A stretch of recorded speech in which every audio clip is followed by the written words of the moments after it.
Bali-balita nga ngayon ang nasabing pakikipag-celebrate ni Anthony Jennings sa mga kapwa niya cast ng Incognito sa naging year-end party ng mga ito. Siyempre dahil nga nandoon si Anthony Jennings, hinala ng mga netizen na nandoon din si Maris Racal pero hindi lang daw nagpakita. Ang nasabi nga pong party ay inatina nila Daniel Richard Gutierrez, Kyla Estrada nandoon din. At ayon sa mga netizen na mataan din daw si Maris Racal na nag-date itong si Anthony Jennings. Hindi natin alam kung may katotohanan ito pero makikita nga sa video na napakasaya na at tila nakamove on na raw si Anthony. Ang nasabing video na ito ay makikita sa post ni Rufa Gutierrez kung saan ay hindi natin alam kung naging bahagi rin ba ng year-end party si Rupa pero ibinahagi niya ito sa kanyang Instagram post. At ito din ay ibinahagi ng isang TikTok owner na si Jerry. Ang pangalan niya ay Jerry Capole. Makikita nga sa kanyang TikTok ang nasabi nga pong pagsasaya.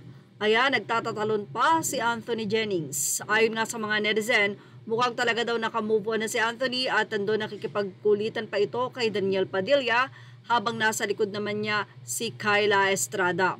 Mukhang okay naman daw ang cast ng Incognito at dahil dito nakita nila na dun sa pagsusori ni Anthony Jennings simula noon ng statement na yon ay ngayon lang muli nakita ang aktor na mukhang sinuportahan naman ng mga kapwa niya Incognito family and cast.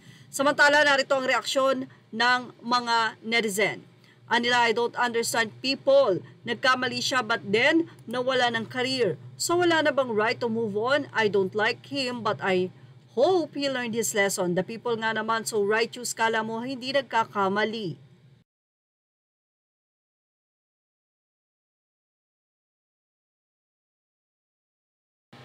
Sa'yo naman ang isa, 9:04 PM. Bakit? Sino pa ba ang mag-heal? Si X?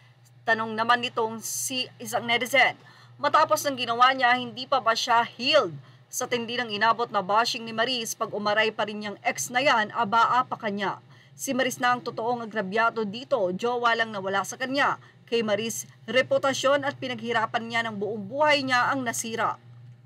Subagot naman ng isa at sinabing agrabyado si Maris, kasalanan naman niya, malas niya lang palaban yung isang girl. Huwag tayong hypocrite, cheaters deserves it. Sure ball, mas malala pa ang gagawin mo sa taong nag-cheat sa'yo. Say naman ng isa, malamang utos ng management yan, they can't be seen together, walwalan or else di makakalimutan ng tao, especially may show na affected. Kahit naman di sila magkasama, maaalala pa din yung ginawa nila Forbes na silang branded as cheaters. Good luck sa mga next jowas ng tunayan dahil once a cheater, always be a cheater. Say naman ng isa, those three men, right, ang shade din ng casting director ng series na yan, si Kyla lang ang naiba. Nag-lie-low lang kaya sila kasi after that separate daw, interviews daw, namataan pa daw na magkasama o nag-date silang dalawa o umayaw na si Maris. Andyan din siguro Maris baka di lang pinakita. I'm glad nagsasaya na si Anthony. Say naman ng isa, life goes on, iho.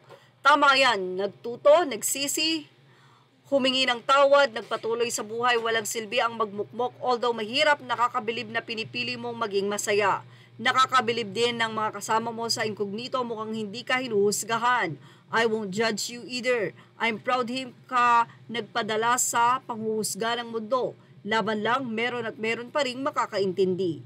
True, si Ian nga ang sabi pa let them be, gano'n naman talaga dapat. Sorry Teha, you can be forgiven naman pero cheating yan.